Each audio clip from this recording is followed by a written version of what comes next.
우리 옆 사람하고 인사 한번 합시다. 당신은 하나님의 은혜로 구원받았습니다.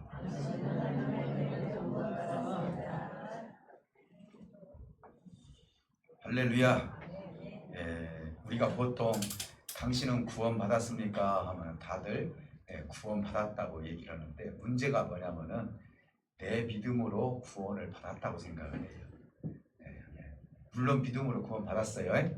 그런데요, 믿음 전에 하나님이 구원이라는 은혜를 주셨기 때문에 그 뒤에 생기는 믿음을 통해서 구원을 받은 거예요.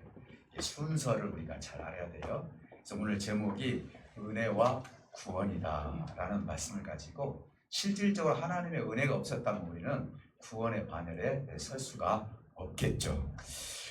그래서 교회에서 가장 중요한 단어 한 가지만 목사님 말해주세요 라고 얘기한다면 저는 단호하게 구원이라고 말씀드리고 싶어요. 왜 그러냐면은 교회의 특징이 뭐냐면요, 에클레시아라는 그런 특징을 가지고 있는데 구원받은 사람들의 무리다. 그래서 하나님이 불러주신 사람들이에요. 여러분들은 하나님이 불러주신 줄 믿습니다. 그리고 왜 불러주셨느냐? 답이 나왔죠. 구원받았기 때문에 불러주신 거예요. 그래서 교회는 뭐냐면은 구원받은 사람들의 무리들이다, 이렇게 이야기할 수 있어요. 그러니까 교회는요, 구원이라는 어떤 그 단어 하나, 그리고 구원이라는 개념을 잊어버리면은 교회로서 제대로 역할을 할 수 없는 거예요. 그래서 교회가 가장 신경 쓰고 기도해야 할 일이 뭐냐면요, 구원에 대해서 기도하고 구원에 대해서 관심을 가져야 된다는 것이죠. 그래서 하나님의 은혜로 사람이 구원을 받았기 때문에 이 교회는 그 구원이 유지될 수 있도록 계속 격려해주고 위로해주고 하나님에 대해서 가르쳐주고, 그래서 교회는 자꾸 구원이 무엇인지에 대해서 말씀해 주셔야 되는 것이 교회다라는 것이죠. 그것뿐만이 아닙니다. 구원을 이루어 갈 수 있도록 교회는 그 역할을 해줘야 되는 거예요. 왜 그러냐면 사도 바울 선생님이 내가 구원을 받았다고도 얘기를 하지만은 현재 진행형으로 뭐라고 얘기냐면 나는 구원을 이루어 가고 있노라, 이렇게 얘기를 하고 있어요. 구원을 받았어요, 미래를 보면은요. 그런데 이 시간이라는 이 틀 속에서 나는 구원을 받았지만은 구원을 하루하루 이루어 가노라, 이렇게 얘기를 해요. 그러니까 이 말은 뭔 말이냐면은 구원의 이 모든 역할을 교회에서 이 구원이 계속 그들이 나는 구원받은 사람이라는 것을 잊지 않도록 계속 격려해주고 계속 그들에게 하나님의 말씀을 심어주는 곳이 어디냐? 교회라는 것이죠. 그것뿐만 아닙니다. 우리는 구원의 완성이 될 때까지 교회는 그것을 책임져줘야 돼요. 그래서 어떤 목사님 이런 얘기를 해요. 이게 바로 천국의 정거장이다. 잠시 쉬었다가 천국으로 가는 장소가 교회이다, 이렇게까지도 표현을 하더라고요. 그래서 궁극적으로 교회의 존립 이유는 뭐냐면은 미래에 앞으로 우리 후세들이 이 교회를 와서 여기는 예배당이지만은 이 예배 시간에 와서 예배를 드리고 그들이 구원을 받을 때까지 그 모든 것들을 이곳에서 양식을 준비하는 것이 교회라는 것입니다. 여러분들은 지금 하루 3끼 식사하시잖아요. 어떤 분들은 2끼 드시는 분도 있고요. 교회에서 우리가 양식을 먹어야 되는데 교회에서 생명의 양식을 먹지 못하면은요, 메말라 버려요, 사람이요. 그래서 주님이 포도나무 비유를 통해서 그렇게 얘기하잖아요.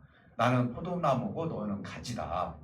여러분, 잠시 포도나무 가지를 끊으면은요, 똑같이 잎은 같이 푸르러요. 그러나 수분을 공급받지 못하기 때문에 나중에 보면 말라 비틀어서 죽어요. 우리도 마찬가지예요. 하나님의 양식을 계속 먹어야 돼. 주일날 또 먹었는데 뭐로 또 먹냐고. 나 믿어요. 내가 뭐로 먹냐고. 아니에요. 우리가 양식을 먹어야 육체를 유지하는 것처럼 하나님의 생명의 양식을 먹어야만이 구원의 바늘에 설 수 있는 이 모든 것들을 유지할 수 있는 힘을 하나님이 주시는 거예요. 그렇기 때문에 교회는 뭘 준비를 해야 된다고요? 먹을 것이 많아야 돼요. 구약도 있고 신학도 있고 역사도 있고 조직신학도 있고, 여러분 교인은요 무엇인가를 자꾸 많이 만들어서 내놓아야 돼요. 만들어서 내놓아야 돼요. 그리고 예배를 통해서 우리도 설교도 하잖아요. 제목 설교가 있고 본문 설교가 있고 또 나름대로 또 강해 설교가 있고, 이런 모든 것들이 왜 그 있는 이유가 뭡니까?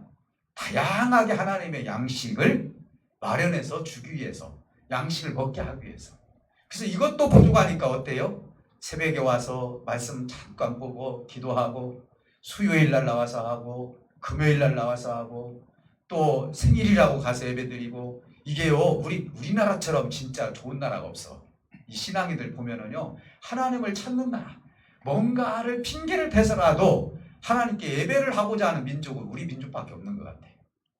그러잖아요. 우리는 정말 하나님 앞에 노출이 많이 돼 있어야 돼요. 하나님의 양식을 자꾸 우리가 먹어야 되는 거예요. 그래서 교인은요 궁극적으로 하나님의 양식을 공급할 수 있는 준비가 되어 있어야 된다라고 볼 수가 있어요. 자, 그 이유는 뭐냐? 구원이요 인간의 노력과 공로에 의해서 이루어진 것이 아니기 때문에. 구원은 오늘 보니까 하나님의 선물이다. 이게 믿기 전에, 내가 믿기 전에 하나님이 은혜로 우리에게 구원이라는 선물을 주셨어요. 그렇기 때문에 이 구원은 나로부터 시작이 되는 것이 아니라 하늘에서부터 시작이 된 것이다. 그렇기 때문에 우리가 이 구원의 반열에 설 때 갈등이 많고, 그리고 이것을 이루어가기까지 방해 요소들이 엄청나게 많이 있다는 거예요. 그래서 우리가 전적으로 하나님의 은혜, 이것을 일방적인 은혜로 말미암아 내가 구원을 받았지, 내가 믿어줬기 때문에 구원을 받은 것이 아니에요. 믿었다는 것은 후차적인 거예요. 만약에 구원이라는 은혜를 하늘에서 우리에게 내려주지 않았다면 믿음도 필요 없죠. 하늘에서 내려준 구원이라는 것을 우리에게 주셨기 때문에 그걸 내가 믿기 때문에 하나님이 기뻐하시면서 내가 구원의 반열에 서게 되는 거예요. 요한복음 3장 16절에서 누구든지 주 예수 그리스도를 믿으면 영생을 얻을 것이라고 얘기를 하시잖아요. 근데 이건 뭐예요? 어떤 전제 조건이 있어요? 이 구원이라는 은혜를 하나님이 내려주셨는데 그 내려주신 것을 네가 믿겠냐 이 말이에요. 믿어야죠. 사랑하는 성도 여러분, 엄밀히 말씀드리면 우리의 믿음이 있기 전에 하나님의 은혜가 먼저 있었다는 거예요. 내가 있기 전에 부모가 먼저 있었다는 거예요. 우리가 순서를 잘 파악을 해야 돼요. 내가 구원을 받고 믿음을 통해서 구원을 받기 전에 하나님의 은혜가 있었다는 것을, 그 순서를 알게 되면은 이 구원이라는 것이 하나님 앞에 얼마나 감사한 것이고, 내가 아무 공로 없이 구원을 받았다는 이 한 가지만 생각을 해도 평생 동안 하나님께 감사할 수밖에 없는 하나님의 은혜다라고 볼 수가 있는 거예요. 사랑하는 성도 여러분, 하나님의 은혜가 있었고 믿음을 유지할 수 있는 은혜를 주셨는데, 오늘 본문 말씀을 통해서 저는 세 가지를 한번 말씀을 드리려고 해요. 어렵게 제가 말씀 안 드리고 아주 쉽게 말씀을 드리려고 합니다. 구원의 선물을 우리가 받았는데도 불구하고 여전히 우리는 육체의 소욕에 들어있다는 거죠. 육체를 벗어날 수 없는 존재라는 거예요. 그래서 오늘날 보면은 구원을 받았던 사람들이 보면은 예수 믿는 사람들이 지탄을 받는 이유가 뭐예요? 그 사람 예수 믿었으면 죄 안 지하잖아요. 근데 죄 짓잖아요. 내가 예수 믿고 구원 받고 죄를 안 지을 수 있는 자신감 있는 사람 손 한번 들어보세요. 없을 거예요. 그건 뭡니까? 이미 우리는 육체의 소욕에 노출되어 있다는 것이죠. 아무리 내가 하나님의 은혜의 구원을 받았다 할지라도 육체의 소욕은요 여전히 내 속에서 아주 달콤하게 나를 유혹하고 있다는 것이죠.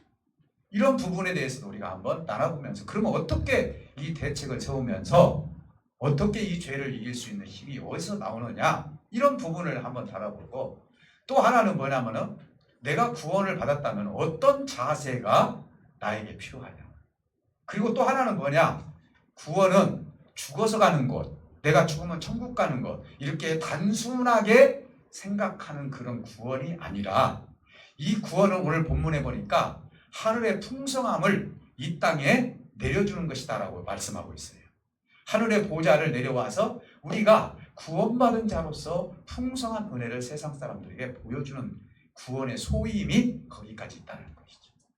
나 죽으면 뭐 그만이지, 나 구원받고 하나님 천국 가면 되지, 이렇게 너무나 단순하게 생각해서는 안 된다는 거예요. 하나님은 현재 이 땅도 얼마나 중요시 여기는지, 아직 구원의 반열에 서지 않은 사람들, 앞으로 미래에 구원의 반열에 들어올 사람들까지도 하나님은 다 관심을 가지고 있기 때문에 구원을 받은 우리가 이 세상을 비하한다거나 육체를 비하한다거나 이래서는 아니 된다는 것이죠.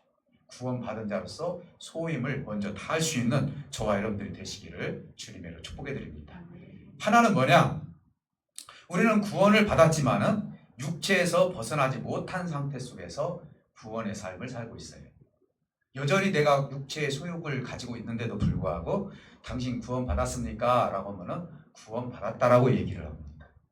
구원 못 받았어요. 한번 생각해 봐야 돼요. 좀 지나봐야 됩니다. 이 사람은 뭐냐면은 여전히 육체의 소욕이 자기 자신을 지금 지배하고 있다는 증거예요.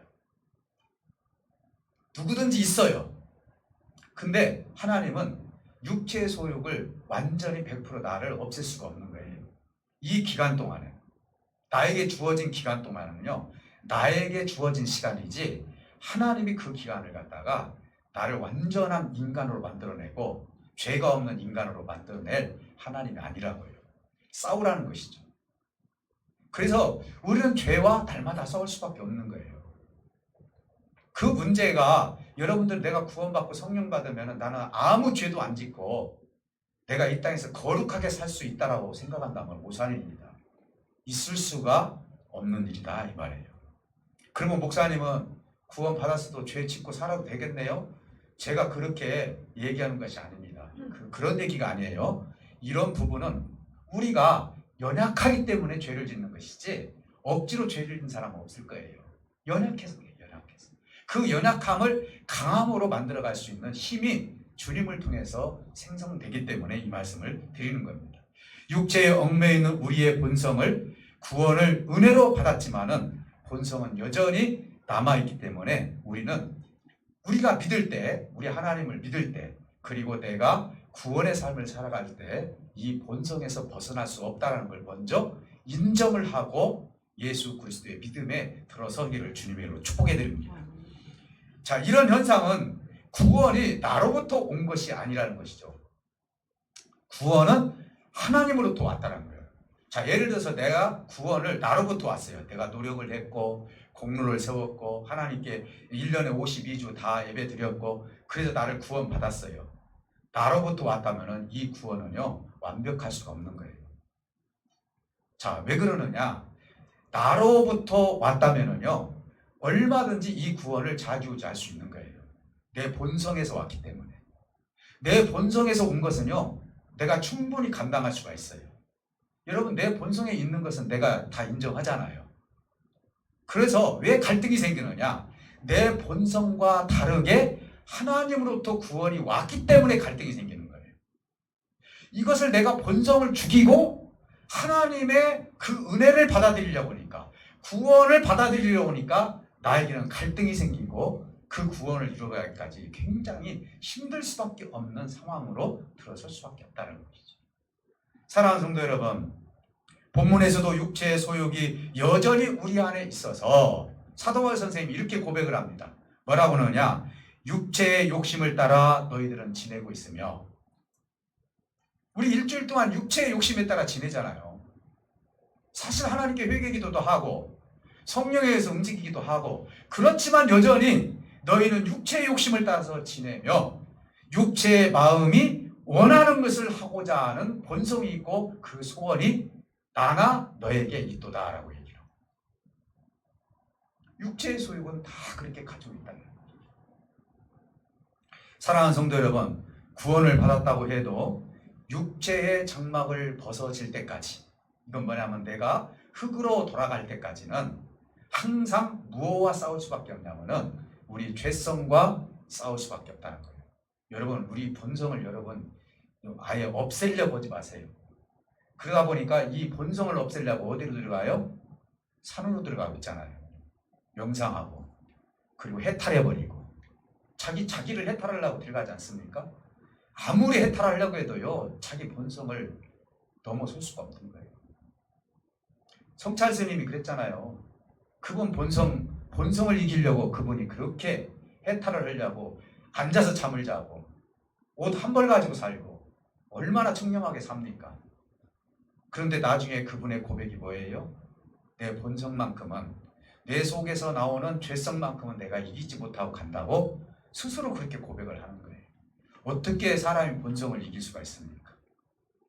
우리 하나님으로 말미암아 그 본성을 내가 이길 수 있는 힘을 주셔서 내가 더욱더 성숙해질 수 있도록, 그 본성보다도 하나님의 은혜대로 살아갈 수 있도록 자꾸 내가 더 장성한 분량까지 자라는 것이 우리가 해야 할 소임이지, 이 땅에 내가 숨이 있는 한 절대로 죄에서 벗어날 수 있는 사람은 한 사람도 없다는 사실을 믿으시기를 주님의 이름으로 축복해 드립니다.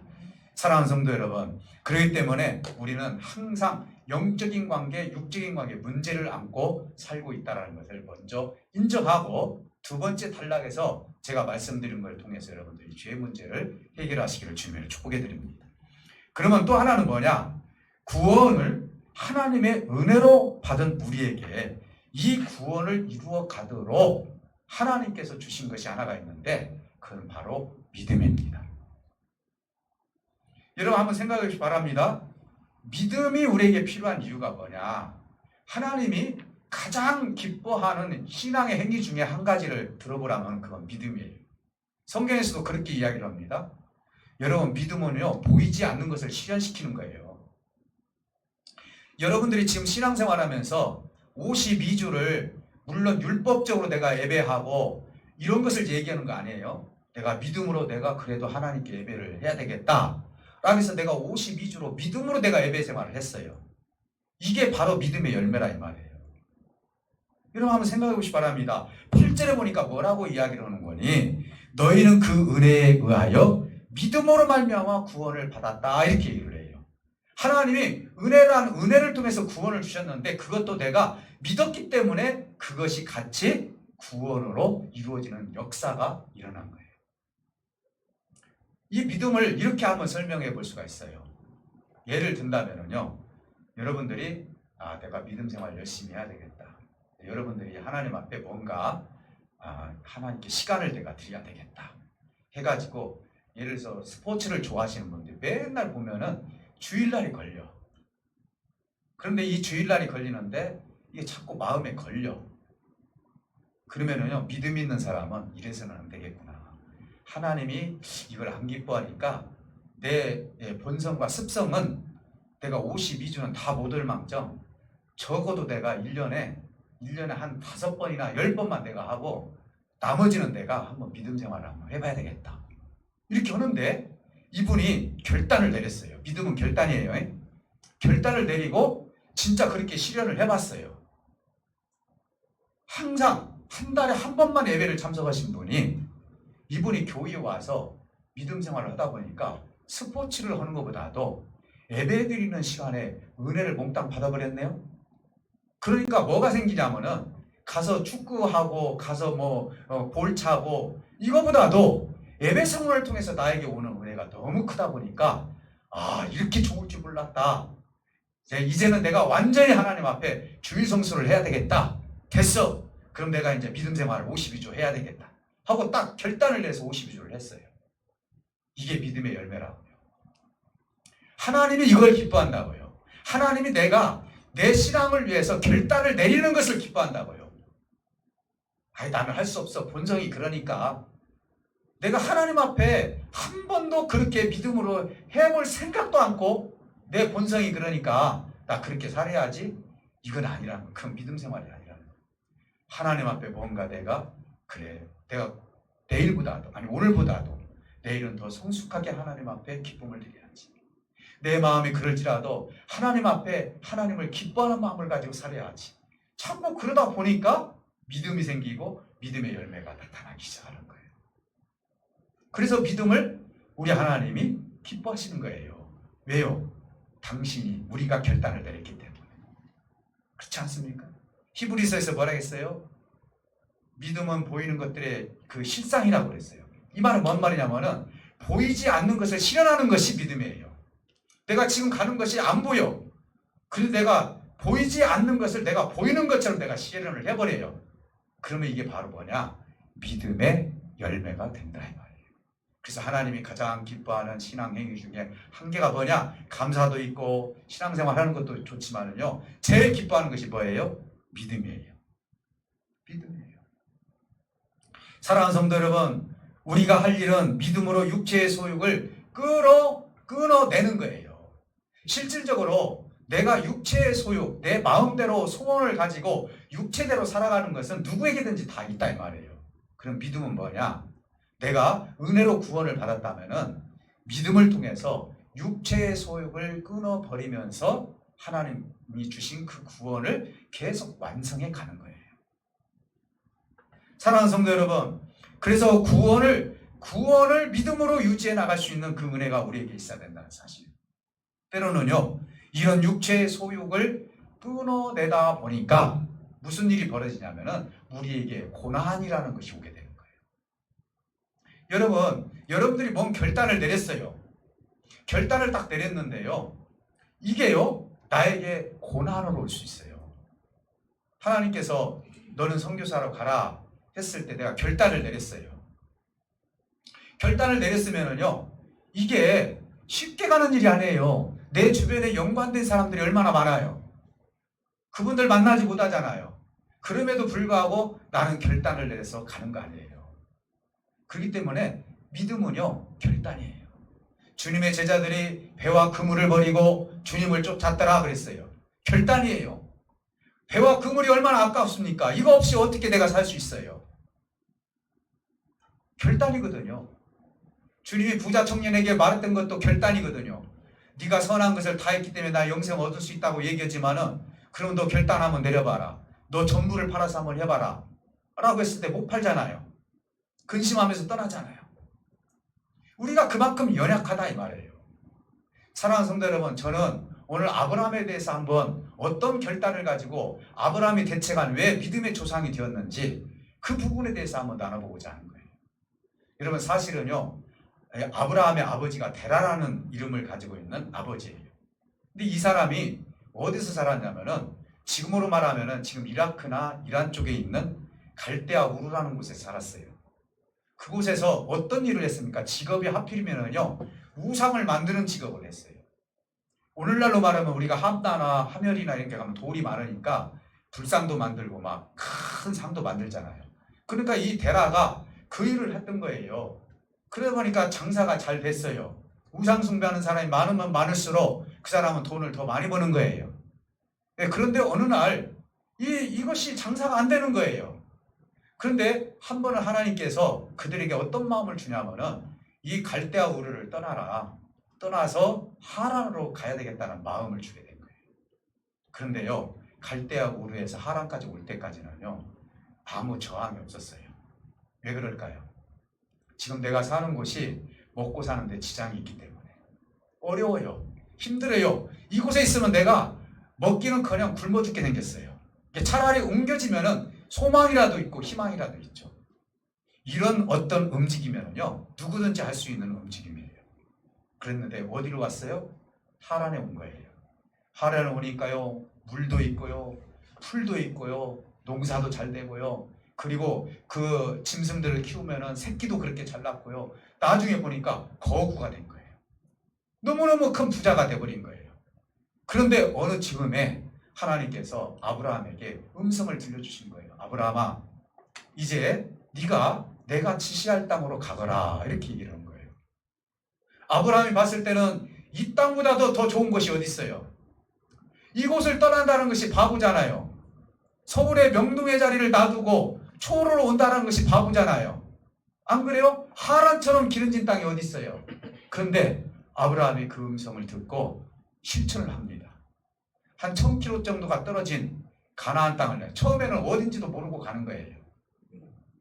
그래서 이게요, 결단이라 믿음이라는 건 뭐냐면은 보이지 않아요. 지금 하나님이 어디로 가라고 하지도 않았어요. 지금요, 내가 지시할 땅으로 가라고 그랬어요. 근데 내가 가야 할 땅이 목적도 없어 아직은.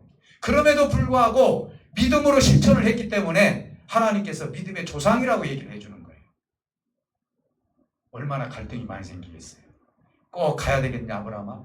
형제들은 말렸을 거예요. 아니 이렇게 좋은 땅 놔두고. 아니에요. 하나님이 나한테 음성을 들려주었어요. 가족과 헤어지는 것이 얼마나 고난스러웠을까요? 한번 가면은 영원히 못 만날 수도 있는 그런 헤어짐이 아닙니까? 그럼에도 불구하고 결단을 내리고 갔을 때, 믿음의 결단을 내리고 갔을 때 그에게는 하나님께서 그의 모든 것들을 다 보상해주고, 그리고 거기에 더 큰 열매, 다시 말씀드리면은 아무리 고난이 있다 할지라도 그곳에 하나님의 큰 열매를 맺을 수 있는 하나님의 은혜가 그 자리에 있었다는 사실이에요. 사랑하는 성도 여러분, 여러분 하나님을 기쁘게 드리는 건 뭐냐? 보이는 것만 실현하는 거 아니에요. 여러분들이 헌금 드리고 예물 드리고 여러분들이 헌신하고 시간 드리고 봉사하는 걸 보여서 그렇게 합니까? 아니죠. 여러분들이 그렇게 하는 것은 믿음의 결단이에요. 11조 생활도 믿음의 결단이에요. 감사 생활도 믿음의 결단이고, 시간을 내가 하나님을 위해서 쓰는 것도 믿음의 결단이에요. 그걸 기뻐한다 이 말이에요. 사랑하는 성도 여러분, 그렇기 때문에 이 모든 것들을 통하여서 이제 아브라함은요 하나님 앞에 결단을 내렸기 때문에 결과적으로 그는 믿음의 조상이 되었다라고 말씀하고 있는 거예요. 사랑하는 성도 여러분, 이제 하나님의 은혜로 구원을 이룬 사람들은요 믿음으로 살아야 되는 거예요. 그래서 우리는 헌신도 하고 봉사도 하고 전도도 하고, 그래서 자꾸 육체의 소욕을 내가 죽여가면서 하나님 앞에 시간도 드리고 삶도 드리고, 그리고 모든 것들을 드림으로 말미암아 하나님의 뜻을 이루가는 것이 구원받은 사람들이 해야 할 일이다라고 볼 수 있는 거예요. 그래서 갈라디아서 5장 22절에서 23절에 보니까요, 우리는 구원받은 자로서 믿음으로 열매를 맺을 것이 성령의 9가지 열매가 있다라고 말씀하고 있는 거예요. 여러분 구원받았습니까? 그렇다면 열매를 맺으시기를 주님으로 축복해 드립니다. 열매를 맺어야 되는 것이에요. 사랑하는 성도 여러분, 그렇다면 제가 이 비유를 하나 더 듣고 이 열매에 대해서 말씀을 나누도록 하겠습니다. 제가 이걸 고민을 해봤어요. 뭐가 은혜이고 뭐가 믿음인지 이걸 우리 일상생활에서 한번 찾아보자 해가지고 제가 비유를 하나 만들었어요. 그 뭐냐, 저에게 정말 좋은 차를 누가 선물을 해줬어요. 예를 들어서 선물해달라는 거 아니에요? 그랬는데 오니까 너무 좋아. 야 진짜 이 차 좋다 해서 내가 은혜를 받은 거예요. 그래서 내가 이 앞에다 차를 세워놓고 하루에 한 번씩 세차하면서 광을 내면서 차 너무 좋다 이러고만 내가 1년 동안 살았다. 은혜만 받은 거예요. 그러면 구원은 뭐냐? 믿음은 뭐냐? 나에게 차량이 있으면은 키를 가지고 움직여야 되는 거예요. 이게 믿음이에요. 나에게 이런 좋은 차를 주었으면은 내가 키를 켜서 전도하러도 다니고 또 내가 교일도 하고 주님의 뜻도 이루고, 이 차량이 하나님 나라를 위해서 쓰게 하는 것이 뭐냐? 믿음 생활이다 이 말이에요. 사랑하는 성도 여러분, 그러니까 우리는요 하나님부터 은혜를 받았으면은요 믿음으로 무엇인가를 열매를 계속 맺어가는 거예요. 나 죽으면 끝이야, 나 천국 가. 여러분 이렇게 너무나 얄팍한 생각을 해서는 안 되는 거예요. 좀 깊은 생각을 하셔야 되는 거예요.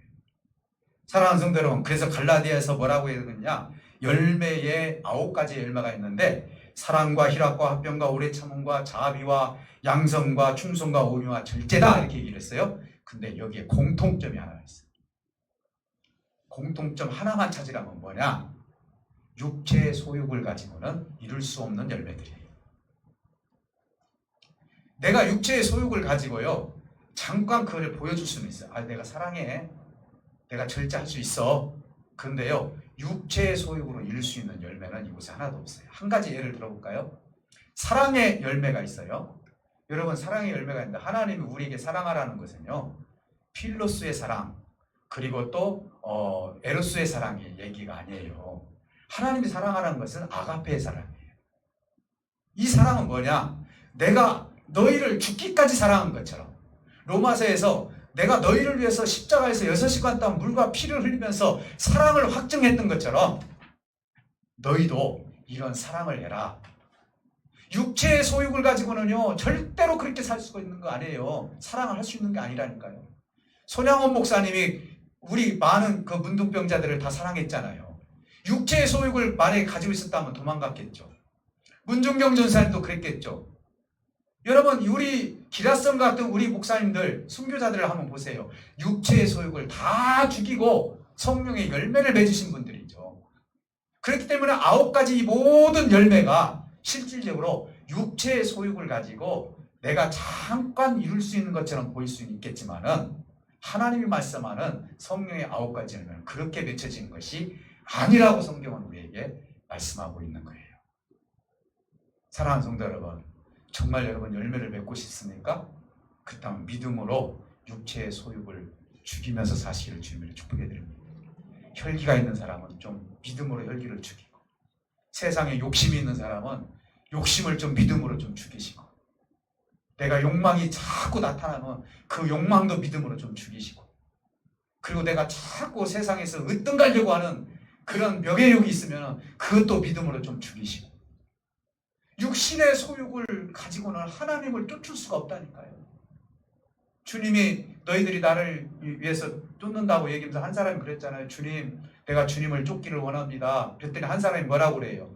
주님, 우리 아버지 장사를 지내고 내가 주님을 쫓기를 원합니다. 죽은 자는 죽은 자가 장사 지내도록 하고 너는 나를 쫓으라 이렇게. 사람의 이 육신의 소욕이라는 것은요, 이루 말할 수 없는 것들이 중간중간에 나타날 수밖에 없는 거예요. 그런 걱정을 가지고 어떻게 주님을 쫓겠냐 이 말이에요. 쫓을 수 없다라고 주님은 단호하게 말씀하고 있는 거예요. 여러분, 육체의 소욕은요 누구에게든지 다 있다는 걸 인정하고 있어요. 그러나 완전히 죽일 수는 없으나 믿음으로 육체의 소욕을 우리는 끝까지 하나님 나라 갈 때까지 육체의 소욕을 믿음으로 찾고 결단을 내려서 주님의 뜻을 이루할 수 있는 구원자들이 되어야 될 줄 믿습니다. 사랑하는 성도 여러분, 오늘 이 말씀을 통하여서 우리는 마지막으로 구원의 현재가 어떤 현상이 내가 죽어서 천국 가고 죽어서 구원받는 그런 구원의 개념을 갖지 마시기를 주님을 축복해 드립니다. 이 말이 틀린 얘기는 아니에요. 그렇죠? 제가 물어볼게요. 여러분, 육체가 죽으면 천국 가요 안 가요? 가시죠? 구원 받아요 안 받아요? 받잖아요. 근데 이 수준에서 끝나는 성도들이 돼서는 안 된다는 거예요. 지금 사도 바울이 얘기하는 것이 뭐냐면은 너희들이 진정 구원을 받았다면은 이 땅에 너희들이 이미 예수님의 보좌에 앉아있는 구원받은 자들이다 이 말이에요. 그렇다면 예수님의 보좌를 이 땅에 끌어내려서 너희들이 구원의 영광을 이 땅에 풍성히 나타내 보이는 것이 구원받은 자들의 소임이다 이 말이에요. 여러분, 내가 구원을 받았어요. 그럼 여러분들이 구원받은 자로 소임을 다 해야 되는 거거든요. 근데 보면은 그래요. 우리가 구원을 받았는지 아니면은 내가 근심, 걱정, 염려 덩어리를 내가 지금 가지고 다니는지, 수도 없는 무거운 짐, 세상의 모든 무거운 짐은 내가 다 가지고 있는 것처럼 인상 찌푸리면서 세상 내가 살아가고 있어요. 가정에서도 그렇죠. 웃음 한번 웃지도 않죠. 그냥 무거운 짐 진 것처럼 그렇게 살죠. 누가 그 사람 옆에 가면 부담스럽죠. 대체가 뭐 때문에 그래요 하면서 그렇게 살고 있죠. 그러면은 구원을 나타내는 사람이에요? 구원 못 나타내잖아요. 오늘 사도 바울이 뭐라고 했냐면은 너희는 구원 받았으면은 구원을 풍성히 앞으로 미래의 세대나 현재 세대에게 나타나 보이도록 해라. 우리의 영적 책임이 얼마나 큰지 몰라요. 그래서 우리가 가끔 보면 아유 나는 저 사람 때문에 나는 교회 안 나가. 그 이유가 있어요. 물론 그분도 잘못됐어요. 왜 그럴까요? 구원의 기쁨을 그 사람을 통해서 찾지 못했기 때문에. 아니 저 사람은 대체가 뭐 때문에 저렇게 항상 싱글벙글인지 모르겠어. 아니 저 사람 형편 보면은 정말 내가 봐도 답답해. 아 그런데도 불구하고 어떻게 저렇게 기쁘게 사는지 모르겠어. 아 저 사람이 하나님 믿기는 믿는가 보구나. 한번 물어볼까? 당신 왜 기쁜지? 뭔가 자꾸 퀘스천 마크를 줘야 되지 않아요? 당신 대체가 왜 그렇게 기뻐? 당신 형편과 처지 보면 아무것도 아닌 것 같은데 하면서 내가 주변에 있는 사람들한테 구원을 갖다 풍성함을 자꾸 나타내 보이잖아요. 사랑하는 성도 여러분, 오늘 내가 예를 들어서 우리 동네에 일주일 내내 찌푸리면서 내가 일주일 내내 이장님이랑 이쪽 동네 어른들한테 인사도 않고 막 찌푸리면서 돌아다녔어요. 저 목사가 돼가지고 왜 그런지 모르겠네. 예? 저 사람이 진짜 하나님의 사람이요? 아마 그런 이야기를 할 거예요. 근데 가서 만나는 사람마다 기쁨을 전해요. 아유, 오늘도 건강하시고 주님 믿으시고 늘 평안하시기 바랍니다. 나와 같이 하나님 나라의 구원의 반열을 쓰기를 원합니다. 아마 그냥 뭐라고 해도 그렇게 하면서 웃고 다니는 거예요. 진짜 저 사람 뭐가 있긴 있는가 보다. 이제 그렇게 해야 되겠네. 아멘이라고 해서. 여러분, 구원받은 사람은요, 기쁨을 세상에 안 뺏기는 거예요. 그렇죠? 네. 오늘 이 시간 이후로부터 나는 구원받은 사람이라는 것을 말을 안 해도 행위에서, 언어에서, 그리고 이 모습에서 나타내 보이시기를 주님으로 축복해 드립니다. 그것이 하늘 보좌를 이 땅에 끌어내려가지고 내가 구원받은 사람입니다 라고 풍성하게 보여주는, 사도 바울이 말했던 거잖아요. 그게 구원의 소임을 받은 사람이다. 제가 세 가지 얘기를 드렸어요. 우리는 구원을 받았어도요, 여전히 육체의 소욕에 빠져 있다는 거예요. 그럼에도 불구하고 우리가 구원받았지만은 우리가 이 육체의 소욕을 이길 수 있는 것은 바로 믿음이라는 것이에요. 이런 믿음을 통해서 우리를 다 깎아내시기를 주님으로 축복해 드립니다. 우리의 성품도 깎아내시고, 욕심도 깎아내시고, 욕망도 깎아내시고, 세상 사랑하는 것도 깎아내시고, 자꾸 깎아내세요. 자꾸 깎아내면요, 민들민들한 돌이 되어서 하나님으로부터 우리의 삶이 이래도 저래도 하나님의 은혜가 되는 그 시간이 우리에게 온 줄 믿습니다. 그리고 이 구원을 여러분들이 어디를 가든지 풍성하게 나타낼 수 있는 저와 여러분들이 되어서 하나님의 영광을 드러낼 수 있는 우리 모두가 되시기를 다시 한번 주님의 이름으로 축복해 드립니다. 이 말씀을 통해서 승리하시고, 정말 우리 구원은요, 내가 믿었기 때문에 구원받기는 받았지만은 우리가 믿기 전에 있었던 것이 은혜로 하나님이 구원을 주셨다는 것, 그리고 그걸 믿었기 때문에 우리가 믿음의 삶을 통해서 하나님 앞에 완전한 하나님의 나라에 들어갈 때까지 하나님께서 간섭하신다는 사실을 믿으시고, 오늘도 기쁨으로 하나님께 찬송과 영광을 올려드릴 수 있는 저와 여러분들이 되시기를 주님으로 축복해 드립니다. 우리 다 같이 기도하실 때, 하나님, 나에게는 기쁨이 없었어요. 나에게는 왜 이렇게 근심과 걱정이 많이 있는지 모르겠습니다.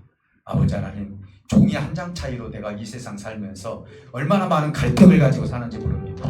우리 아버지 하나님, 나를 구원의 반에 설 수 있도록 은혜를 주셔서 믿음으로 나를 깎아내고 더욱더 아버지의 뜻을 이룰 수 있도록 은혜를 주셨습니다. 오늘 이 시간 내가 믿음으로 구원을 완전히 이뤄갈 수 있도록 내가 다시 한번 미래를 준비하고 다시 한번 주님의 뜻을 이룰 수 있는 믿음의 사람이 되기를 원합니다 하면서 우리 다 같이 기도하실 때 우리 하나님께서 구원을 완성시켜 줄 줄 믿습니다. 다 같이 기도하시고 아픈 몸에 손을 얹고 기도하십니다.